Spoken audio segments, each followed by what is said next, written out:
direct de Didi Cool TV, là où les choses se passent. Aujourd'hui, on est avec un grand homme, un reporter, un street reporter, un black reporter. Il est dans multiples émissions. Et tu sais qui je te parle? Je te parle de Booba.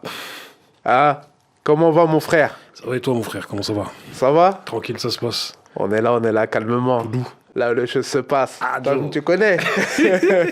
Nous, on est à l'aise, là, on est bien là. Tranquille, bah.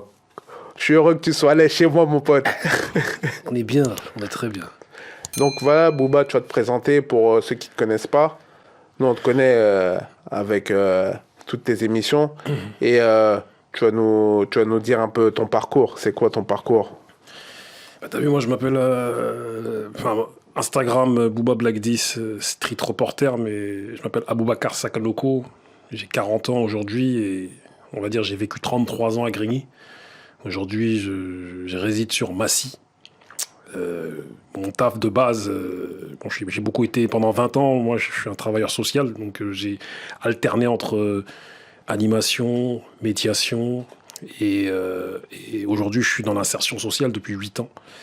Puis à côté, j'ai toujours eu des activités annexes, c'est-à-dire beaucoup dans le monde associatif. Donc c'est un de mes grands qui m'a mis dedans, Monsieur Kezo de P3, Nocif. Et d'autres grands aussi, Arnold, Dylan Lapeste, Tonton. Et voilà. Et en fait, depuis 20 ans, je suis dans le monde associatif. J'ai dû monter avec mes gars 3-4 associations, dont l'association du 109.1, l'association CDR avec mes gars de l'Ellipse, Grigny, big up à eux. Et Blockout Music, Cohésion Prod. Et aujourd'hui, je suis sur Blockout Music. D'accord. Qu'est-ce que ça veut dire street reporter? Est-ce qu'on peut parler de journalisme? En vérité, vrai, moi je te dirais un peu comme Barberiche, mon gars, l'homme au béret, mon gars de la récré, tu vois. Nous, on est des blagueurs. Et on est des... Nous, on est des mecs, en fait, on est tombé dedans par accident, tu vois. Moi, quand j'ai arrêté de rapper, j'ai rappé de 98 à aujourd'hui avec mon groupe du 109.1, enfin, jusqu'à 2015.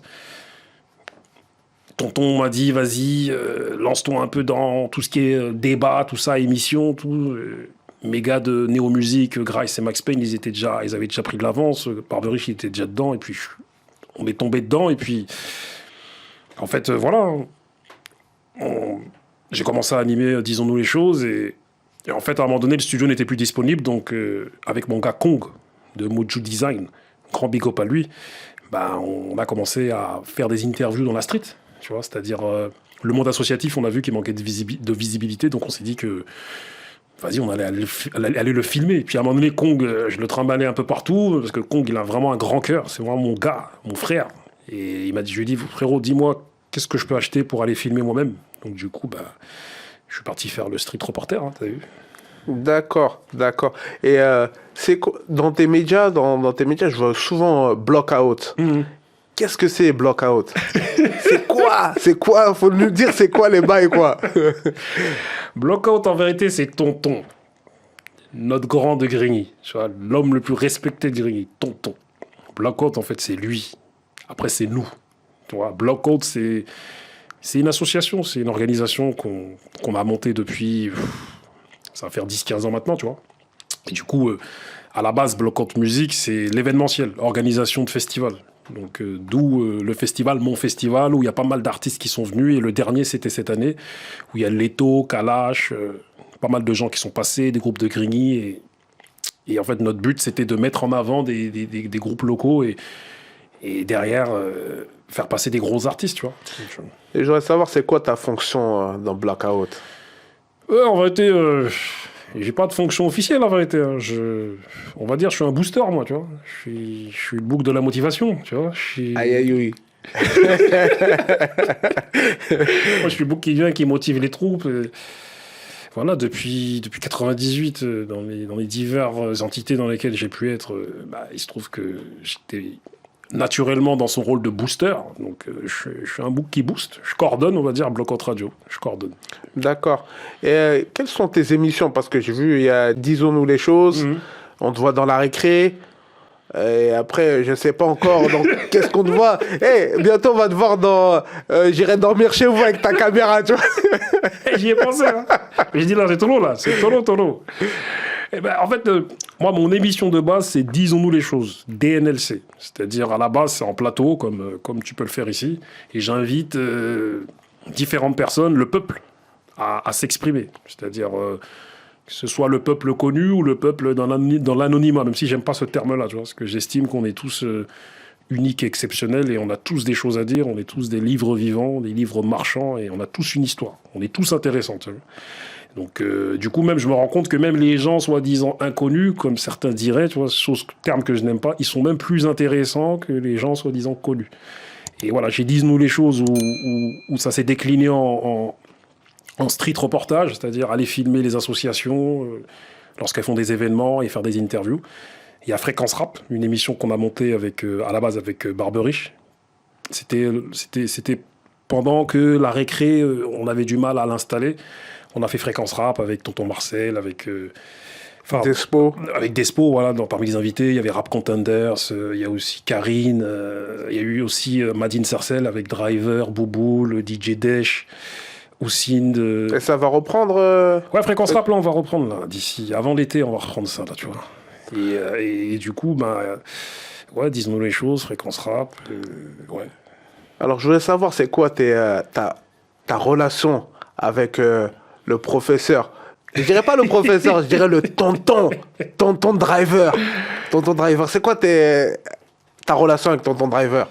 Driver, c'est un vrai gars. T'as vu, une petite anecdote récemment, en plus c'est lui qui aime bien dire ça, les petites anecdotes, tu vois. T'as vu, on prend de son enseignement. Tonton, quoi. On prend de son enseignement, du tonton. Et là, on a monté un Instagram avec tous mes gars, mes anciens de Grigny, là, de 40 piges, là, qui s'appelle Da Grigny Crew. Et il y a plein de photos qui tournent. Tu vois, et à un moment donné, dans une des photos, il y a Driver. Et j'ai vu Driver, je dis, oh, quand j'ai vu Driver, je dis, mais Driver, t'es vraiment un ancien. Toi, t'es là, t'es dans les photos des anciens de Grigny. Tu vois, tout ça pour dire que Driver, c'est notre Black Père Castor. T'as vu, c'est notre gars qui au-delà même des quartiers, dans le monde du rap aujourd'hui, c'est celui qui a pratiquement tout vu et qui a vécu toutes les époques, tu vois. En espérant que le tonton vienne devant mon micro. Mais, Joe, on va faire un appel, Driver, il faut que tu viennes. Driver, si tu m'entends, tu es le prochain invité. Voilà, viens chez Didi Cool TV. Driver, il est grave cool et franchement, sa gentillesse, elle est... Non, c'est magnifique. C'est un homme bon et il a une belle âme. Je voulais savoir, pour toi, YouTube, ça a changé la vision sur la culture urbaine? Ouais, je pense, ouais. Récemment, je savais pas, mais t'as vu, il y a un gars que j'aime bien suivre, Music Feelings, et qui parlait dans une de ses vidéos de la création de YouTube, tu vois. Et YouTube, c'est né en 2004. Moi, chose que je savais pas. C'était même par rapport au Super Bowl là, avec Janet Jackson et Justin Timberlake, là, quand il a touché sa poitrine et que tout le monde voulait trouver la vidéo, ils ont monté YouTube. Et YouTube, en réalité, ça a changé. Ça a tout changé, frère. C'est-à-dire qu'à l'époque où nous-mêmes on rappait, tu savais pas où diffuser tes clips. On pensait même pas à faire des clips. Donc aujourd'hui, c'est clair. Mais il y avait Dailymotion avant, je pense. Ouais, avant YouTube, il y avait Dailymotion, non? Je sais pas si Dailymotion ça arrive avant ou après, je sais pas. Mais YouTube, ça a vraiment changé tout, là. C'est-à-dire, là où tu peux... Là où avant, c'était compliqué d'être visible, aujourd'hui, tu peux l'être. Mais il y a beaucoup de monde, donc il y a embouteillage. Et toi, pour toi, qu'est-ce qui explique l'essor des émissions podcast sur la nostalgie, peut-être du genre Club Dorothée ou des anciens rappeurs des années 90, 80, 2000, jusqu'à même 2010, quoi? Il y a un public, en fait, qui est là, tu vois, un public d'anciens qui, en vérité vrai... l'industrie ne s'intéresse pas à eux. Et du coup, c'est des mecs comme nous, des mecs comme Driver, avec son podcast featuring, qui prend un bel essor. En fait, les anciens, ils ont envie de parler. Et en plus, les anciens n'ont pas envie de... Comment dire? Il y a même des jeunes qui ont envie d'écouter les anciens, en vérité. Parce que le succès de featuring, c'est magnifique. Il y a même des petits qui écoutent featuring. Parce qu'en fait, on est arrivé à ce moment-là, à cette époque où maintenant... Il y a des petits qui veulent savoir ce qui s'est passé avant. Comme nous, on a voulu savoir ce qui s'était passé avant quand on a commencé à écouter du rap ou quand on a commencé à s'intéresser à l'histoire, tu vois. Ok. Et une petite... là, je voudrais savoir... Pas de langue de bois. Hein. On est là, on est entre nous. Tu vois ce que dire, on est entre nous. Dis-moi. C'est qui la pire personne que tu as interviewée qui t'ont fait mal à la tête ou, tu sais, laisse tomber, quoi. Celle qui t'a rendu chauve, là. Là, comme je te vois, là, celle qui t'a rendu chauve. Honnêtement, en tête, là, j'ai même pas... Je sais, qui était la pire j'ai personne en tête. Ou il y a peut-être un mec, bon, je ne citerai pas son nom, parce que voilà, t'as vu... Mais voilà, c'était un mec, un espèce de grand militant noir, enfin, d'après lui, tu vois, qui voilà, quand on l'a interviewé... On avait déjà fait une manifestation avec lui, on avait un peu cramé son jeu, en fait, t'as vu, qui manifestait pour être vu, tu vois. Et du coup, quand on l'a interviewé, je dis pas que c'est la pire, mais on a essayé de le coincer, quoi. Donc en plus, c'était parmi mes premières interviews, c'était Kong qui filmait, tu vois. Et du coup, on a essayé de le coincer. Et quand je dis c'est pas forcément la pire interview, mais le son, il était pas nickel, tu vois. Et du coup, on a essayé de le coincer sur des trucs et le gars répondait sans répondre, quoi. Et c'était en quelle année à peu près? C'était récemment, là, c'était en 2016. Donc on va chercher sur Internet. Non, peut-être qu'elle est, je sais pas, je pense qu'elle est plus là. Mais bon, on sait jamais, hein, on peut tout retrouver maintenant. D'accord. Et toi, tu préfères être animateur ou chroniqueur? Parce que là, tu vois, ton rôle de chroniqueur dans la récré, franchement, t'assures. Et disons-nous les choses, là, t'es animateur. C'est différent. Comment tu vois la chose pour toi? C'est quoi le rôle que tu préfères, quoi, que t'affectionnes le plus, quoi? En vérité, franchement, la récré, t'as vu, la manière dont ça s'est formé, t'as vu, grand big up à M. Barberich, tu vois. C'est lui qui a eu l'idée de ce nom, la récré. Et à la récré, en plus, vite fait, pour faire 20 secondes d'historique sur la récré, à la base, on avait fait un after. C'est-à-dire que nous, avec Néo Musique, on faisait des afters à la base sur Grigny, après Néo Musique, les émissions de Néo Musique qu'on enregistrait. Et du coup, un jour, on a fait un after sur les médias rap. Donc, il y avait Fif de Bouscapé, il y avait Bob de Génération, il y avait Lord Killer, il y avait Juliette Févé, il y avait Tonton Marcel, Barberich et nous de Bloc Contre Musique avec Néo Musique. Et du coup, au fil du temps, on s'est revus, on s'est dit on allait faire la récré. Tu vois. Et du coup, la récré, on a eu 2 pilotes avec MCE. Du coup, on devait trouver des sponsors, tout ça, et ça a été compliqué. Et c'est là que pendant ces 2 ans, de 2017 à 2019, en cherchant des partenaires, on a décidé de faire Fréquence Rap, ce dont on a parlé précédemment. Et ensuite, on est tombé sur une équipe qui s'appelle Rap Conviction, avec laquelle on a refait la récré en 2019. Et on va dire, le point culminant de la récré, c'est quand l'artiste nous a contactés, tu vois, a contacté Barberich et l'a invité dans son studio et l'artiste, il a dit, hey, les gars, je veux passer à la récré. Et c'est là que la récré a eu cette visibilité. Tu vois, même si pour moi, c'est plus un succès d'estime aujourd'hui, tu vois. Mais on travaille pour que le succès d'estime se transforme en quelque chose de grand. D'accord. Et quel conseil tu donnerais aux jeunes qui veulent se lancer dans les interviews ou dans le journalisme? Quel conseil tu pourrais leur donner? Moi, je dirais que, tu vois, on se trouve pas légitime à s'appeler journaliste. Tu vois, toi-même, quand tu le dis, moi-même, quand je le dis, les gens, quand j'ai commencé ça, les gens m'appelaient journaliste. Je dis non, je suis pas journaliste. Mais en vérité, quand j'ai parlé avec des mecs comme Daniel Mermet, qui a son média qui s'appelle Là-bas si j'y suis, le mec il me dit j'ai pas fait d'études de journalisme, mais pourtant je suis reconnu comme étant un journaliste. Donc je pense que nous pouvons nous appeler des journalistes. Et moi, le seul conseil que j'aurais à donner, c'est qu'il faut travailler. En fait, il faut bien faire des recherches sur la personne qu'on interviewe. Il faut être naturel et détendu. Tu vois. Faut se la jouer à la cool comme Didi, quoi. Voilà, c'est ça, comme Didi Cool, mon frère. Tu vois. C'est ça. Il faut être détendu. En fait, il faut qu'on arrive à faire un journalisme qui nous ressemble. C'est-à-dire, on est des mecs de quartier. On peut faire un journalisme avec nos intonations de voix, notre manière de parler, notre argot à nous.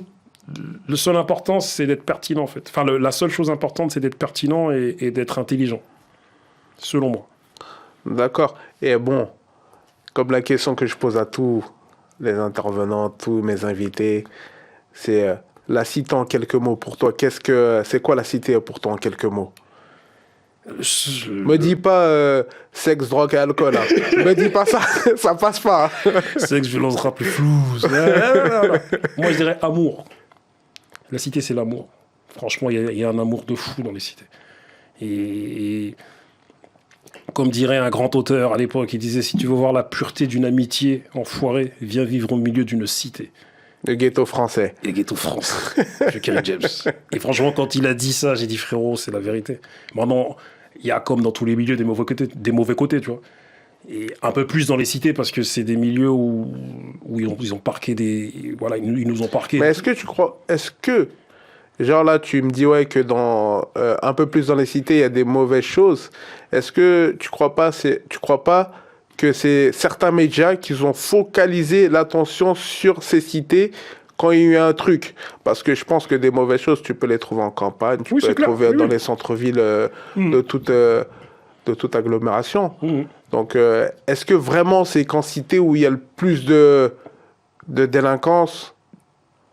Bah, en fait, quand je parle de mauvais côté, c'est le cadre de vie, en fait, tu vois. C'est-à-dire, voilà, les cités aujourd'hui, c'est... Bon, une ville comme Grigny, malheureusement, c'est la ville la plus pauvre de France. Et voilà, aujourd'hui, Grigny est passée en tête de liste. À l'époque, il y avait... Enfin, et derrière, ceux qui suivent, il y a Aubervilliers, Roubaix, tu vois. Et quand je parle des mauvais côtés, c'est le cadre de vie, en fait, tu vois. Et bien qu'il y a plein de gens qui font en sorte que le cadre de vie soit meilleur, tu vois. Mais quand je parle des mauvais côtés, c'est ça, tu vois. Et bien sûr, les plus pauvres en France, en vérité, ne se trouvent pas dans les cités. Parce que dans les cités, on est minoritaire. C'est-à-dire, il y a à peu près 6 millions de personnes dans les cités, sur 60 millions de Français. Et les 60 millions de France, on va dire les 60 ou les 65 ou les 55 autres millions de Français, c'est pas des riches. Donc en vérité, quand tu t'en vas dans des régions françaises où il y a des blancs pauvres, mais c'est juste que ils n'intéressent pas les médias. Et ce qui est marrant, c'est qu'en vérité vrai, les médias, parlent des cités de cette manière-là pour faire de l'audience, parce que ça sert aussi des intérêts politiques. On noie le poisson en parlant des cités, et quand je parle de noyer le poisson, c'est-à-dire que on met de côté les vrais problèmes de la France en se focalisant sur les cités, alors que les vrais problèmes de la France, c'est les retraités, c'est l'inflation, c'est le chômage, c'est plein de gens, par exemple les sans-abri, c'est ça les vrais problèmes de la France. Le pouvoir d'achat, c'est ça. Et on parle des cités comme si... c'est pour noyer le poisson. D'accord. Et dernière question, c'est où est-ce qu'on peut trouver Booba Black 10, Street Reporter? C'est dans quelle réseau on peut te trouver en fait? Instagram, TikTok. Là, je me suis mis sur TikTok carrément.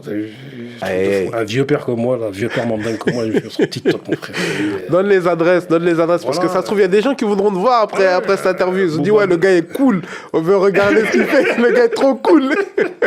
Booba Black 10, Street Reporter sur Instagram, sur Facebook, sur Twitter, sur Snap même, tu vois. Et après, t'as vu, je coordonne les émissions telles que La Récré, Fréquence Rap, Disons-nous les choses, et je fais partie de l'association Bloc contre musique, et je coordonne aussi Bloc contre radio, dont il y a des émissions qu'on est en train de développer, Daisy et Majo, qui vont arriver. Il y a Bloc Party avec Bacardi et Vesti, et il y a Cité Foot avec Monsieur J, Monsieur Younous, Monsieur Max Payne, Monsieur Axel, Monsieur Crâne Luisant.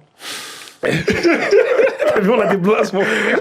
Il y a des noms, hein. Tu vois ce que je veux dire? Donc voilà, tout ça, là, j'ai oublié des noms encore, mais voilà, dans l'ensemble, c'est ça, t'as vu, c'est... Voilà.